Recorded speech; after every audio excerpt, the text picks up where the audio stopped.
इस कहानी की शुरुआत में सन 1997 का समय दिखाया जाता है, जहां पर एक गाड़ी में जिन नाम के लड़के की आंख खुलती है।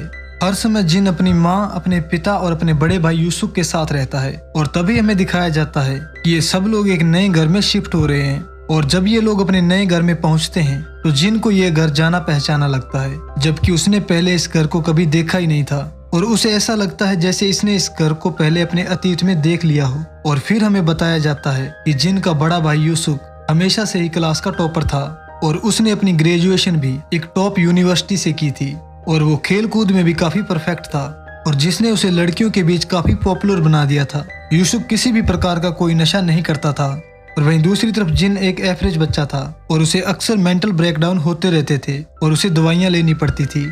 और जिन को लगता है कि वो अपने इस मुश्किलों से भरे जीवन में किसी पर गर्व कर सकता है तो वो है सिर्फ उसका बड़ा भाई यूसुफ।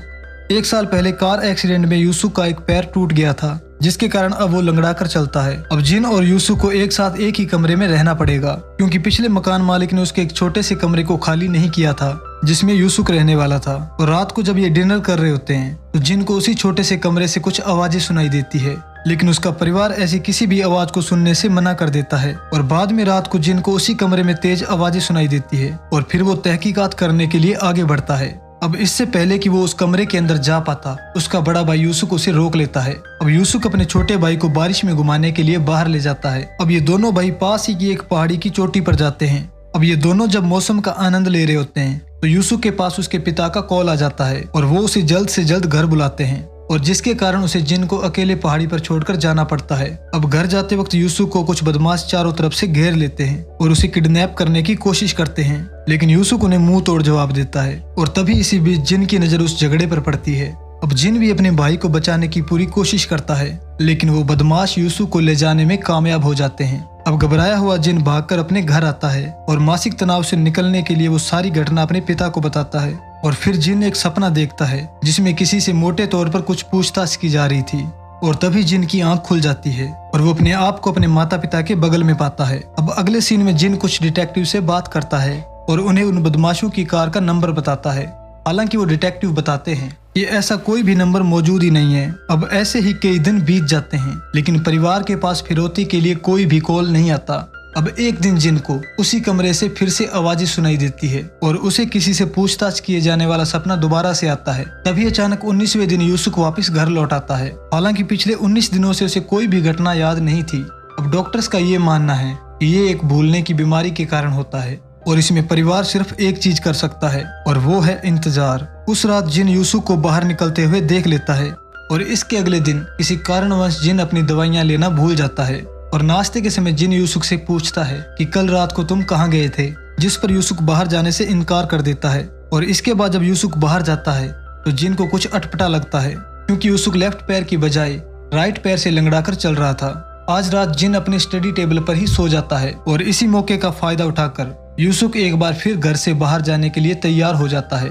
लेकिन इस बार यूसुफ अच्छी तरह से देखता है कि जिन गहरी नींद में है या नहीं। यूसुफ जिन की आंख के पास एक पेंसिल की लेट को बाहर निकालता है और तब तक नहीं रुकता जब तक कि उस पेंसिल की लेट नीचे ना गिर जाए। अब यूसुफ के चले जाने के बाद हमें पता चलता है कि जिन तो जाग रहा है और वो टैक्सी में अपने बड़े भाई का पीछा करना शुरू कर देता है। अब वो गाड़ी यूसुफ को एक बाजार में छोड़ती है, जहाँ पर वो एक जलती हुई सिगरेट लेकर आगे बढ़ता है। जिन यूसुफ को 2 आदमियों से बात करते हुए देखता है और जिन्हें देखकर वो समझ जाता है ये तो वही डिटेक्टिव्स है जो कुछ दिन पहले उसके घर पर पूछताछ करने के लिए आए थे। लेकिन जिन जल्दी ही पकड़ा जाता है और यूसुफ उसे पीछे से आकर बेहोश कर देता है। इसके अगले दिन जिन अपने स्टडी टेबल पर ही उठता है और तभी यूसुफ को बिस्तर पर देखकर जिन थोड़ा घबरा जाता है और वो जल्दी से अपने आप को एक बाथरूम में बंद कर लेता है। और तभी यूसुफ जिन से पूछता है कि तुमने खुद को बाथरूम में बंद क्यों कर लिया। तो जिन उसे कल रात के बारे में सब कुछ बताता है, जिस पर यूसुफ उसे कहता है कि शायद फिर से तुमने कोई सपना देखा है। लेकिन जिन थोड़ा जोर देकर कहता है कि मैं अपने होशो हवास में हूँ और मैं ये जानता हूँ कि मैं क्या कर रहा हूँ। और जब यूसुफ उसे जवाब देना बंद कर देता है तो जिन चुपचाप एक पाइप लेकर बाथरूम से बाहर निकलता है। हालांकि जल्द ही यूसुफ उस पर भारी हो जाता है और उसे शांत करने की कोशिश करता है। अब यूसुफ उससे कहता है कि पेंसिल से लेकर टैक्सी तक जो कुछ भी तुम कह रहे हो ऐसा कुछ भी नहीं हुआ है। और फिर यूसुफ जिन से पूछता है, क्या तुमने कल अपनी दवाई ली थी? जिसे सुनकर जिन थोड़ा शांत हो जाता है क्योंकि उसे याद आता है कि कल उसने अपनी दवाई नहीं ली थी। इसके बाद जिन अपनी दवाई लेता है और यूसुफ फिर से बाहर चला जाता है। यूसुफ के बाहर जाने के बाद जिन अपने स्टडी टेबल पर जाता है और तभी उसे वहाँ पर एक टूटी हुई पेंसिल लेट दिखाई देती है और अब जिन को ये यकीन हो जाता है कि यूसुफ उससे झूठ बोल रहा था। और इसके बाद जिन इस सब के बारे में अपनी माँ को बताता है, जिस पर उसकी माँ उसे कहती है कि मैं इसके बारे में तुम्हारे पापा से जरूर बात करूंगी। लेकिन जिन कहता है कि हमें कुछ और सबूत इकट्ठे करने चाहिए। हालांकि उस रात जिन चुपके से अपनी माँ को यूसुफ से उसके बारे में बात करते हुए सुन लेता है और अब जिन को ये पता चल जाता है कि ये उसका असली परिवार नहीं है और ये सब लोग उसके परिवार होने का सिर्फ ढोंग कर रहे हैं। और तभी जिन की माँ को जिन के बाहर होने का कुछ एहसास होता है। फिर वो चेक करने के लिए जिन के कमरे की ओर जाती है, लेकिन जिन किसी तरह से सही समय पर अपने बिस्तर पर आने में कामयाब हो जाता है। उसकी माँ के जाने के बाद जिन चुपके से खिड़की से कूदकर बाहर निकल जाता है और इस प्रक्रिया के दौरान उसे चोट भी लग जाती है। और तभी बाहर उसकी मुलाकात उसके नकली पिता से होती है और फिर कुछ ही देर में जिन की माँ भी बाहर आ जाती है। और जब जिन के पिता उसे रोकने की कोशिश करते हैं तो जिन उन्हें धक्का देकर वहाँ से भाग जाता है। अब जिन की माँ एक गुंडे को उसके पीछे भेजती है, लेकिन जिन किसी न किसी तरह से पुलिस स्टेशन पहुँच ही जाता है और उस गुंडे से पीछा छुड़ाने में वो कामयाब हो जाता है। और फिर जिन पुलिस को सारा मामला बताता है और फिर पुलिस अपने डेटाबेस में उसका नाम खंगालती है और वो बताते हैं कि जिन का जन्म 1977 में हुआ था और वो 41 साल का है। हालांकि जिन जोर देकर ये कहता है कि वो 41 साल का नहीं बल्कि 21 साल का है। और इस पर एक पुलिस वाला उससे पूछता है कि अच्छा तुम ये बताओ कि ये कौन सा साल है, जिस पर जिन जवाब देता है कि ये 1997 है। और जिस पर पुलिस वाला ये खुलासा करता है कि ये 1997 नहीं बल्कि 2017 है। अब जिन ये सुनकर हैरान हो जाता है और चारों तरफ देखने लगता है और तभी उसे कुछ लड़कों के हाथ में एक मोबाइल फोन दिखाई देता है और फिर वो टीवी पर एक न्यूज देखता है जिसमें डोनाल्ड ट्रंप और एक प्रेसिडेंट उसे एक साथ दिखाई देते हैं। और जिन जब अपने आप को आईने में देखता है तो उसे एहसास होता है कि वो तो सच में 41 साल का है। कंफ्यूज जिन अब अपने परिवार का सामना करने के लिए वापस अपने घर आ जाता है और घर में उसे उसी छोटे कमरे से रेडियो की आवाज आती है जिसे अब एक क्राइम सीन में बदल दिया गया था। और इसके बाद जिन का परिवार उसके सामने आता है और उसके भाई होने का नाटक करने वाला लड़का उसे बताता है कि जिस कमरे में वो खड़े हैं इस कमरे में 20 साल पहले एक टीनेज लड़की और उसकी माँ की हत्या कर दी गई थी। और जब पुलिस कई सालों तक उस हत्यारे को पकड़ने में नाकामयाब रही तो ये मामला ठंडा पड़ गया। इसलिए पीड़ितों के परिवार ने हत्यारों को ढूंढने के लिए नकली यूसुफ को काम पर रखा और फिर कुछ तहकीकात करने के बाद उस हत्यारे की पहचान जिन के रूप में हुई। अब यहाँ से सीन सीधा फ्लैशबैक में शिफ्ट होता है जहाँ पर हमें दिखाया जाता है कि उस हत्या करने वाली बात को कबूल करने के लिए जिन को किडनैप कर लिया गया था और उसे बुरी तरह से टॉर्चर किया गया था, लेकिन जिन ने अपने गुनाह नहीं कबूल किए। अब साइकेट्रिस्ट जो जिन का फर्जी पिता है वो इन्वेस्टिगेशन टीम को बताता है कि जिन अपनी याददाश्त खो चुका है क्योंकि ये घटना काफी दर्दनाक थी। और फिर वो इन्वेस्टिगेशन टीम साइकेट्रिस्ट को बताती है कि क्यों ना जिन को हिप्नोटाइज करके सन 1997 में भेजा जाए, क्योंकि जिन उन हत्याओं की घटना को फिर से देखेगा तो हो सकता है कि उसकी याददाश्त फिर से आ जाए और वो उन्हें ये बता सके कि उस दिन क्या हुआ था। अब इधर सब कुछ प्लान के मुताबिक ही चल रहा था, लेकिन उस रात जिन ने यूसुफ का अपहरण होते हुए देख लिया था। दरअसल यूसुफ को धोखाधड़ी के केस में गिरफ्तार किया गया था और 19 दिनों तक वो इसलिए गायब था क्योंकि 19 दिनों तक वो जेल में था और फिर 19 दिन पूरे होने के बाद वो जमानत पर बाहर आ गया। और फिर ये खुलासा होता है कि उस छोटे से कमरे में जो आवाजें आ रही थी वो उन इन्वेस्टिगेटर्स की थी जो वहां पर काम कर रहे थे।